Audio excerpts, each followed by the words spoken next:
હું સલમા વોરા નેશનલ કક્ષાએ બરછી પેકમાં મેડલ મેળવેલ છે. ઉપરાંત મને સ્પોર્ટ્સ કોટામાં જ રેલવે મેલ સર્વિસમાં જોબ મળેલ છે. આજે નેશનલ સ્પોર્ટ્સ ડે છે. બધાને નેશનલ સ્પોર્ટ્સ ડેની હાર્દિક શુભકામનાઓ. કે સ્પોર્ટ્સ ડે આપણે મેજર ધ્યાનચંદના જન્મ જયંતિના યાદમાં ઉજવીએ છીએ. એમણે આપણને ઓલિમ્પિકમાં ઘણા બધા મેડલ અપાયા. ખેલ મહાકુંભ થ્રુ જ હું આગળ આવેલી છું અને હું એવું માનું છું કે સ્પોર્ટ્સનું આપણી લાઈફમાં ઘણું મહત્વ છે.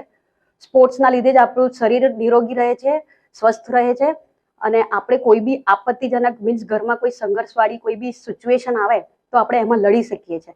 એ જ રીતે જો આપણા ધારો કે કોઈ સ્ટેટમાં બી કોઈ આપત્તિ આવે તો આપણે સ્પોર્ટ્સ પર્સન જેવી રીતે લડે એવી રીતે આપણે લડી શકીએ અને સ્પોર્ટ્સ જ આપણાને સંઘર્ષમાંથી બહાર નીકળવાનું શીખવે છે. અત્યારે આપણે ગુજરાતની પરિસ્થિતિ જોઈએ તો પૂર જેવી પરિસ્થિતિ છે. સરકાર શ્રી દ્વારા ઘણી સૂચનાઓનું પાલન આપણે કરવું જોઈએ અને હું એવું માનું છું કે બધી સૂચનાઓનું પાલન કરીએ અને હું તમને અપીલ કરું છું કે ઘરની બહાર ના નીકળો. કામ હોય તો જ નીકળો, એના સિવાય ઘરની બહાર ના નીકળો. સરકાર દ્વારા જે સૂચનાઓ આપવામાં આવી છે એનું સૂચનોનું પાલન કરો અને ઘરમાં રહો અને સ્વસ્થ રહો.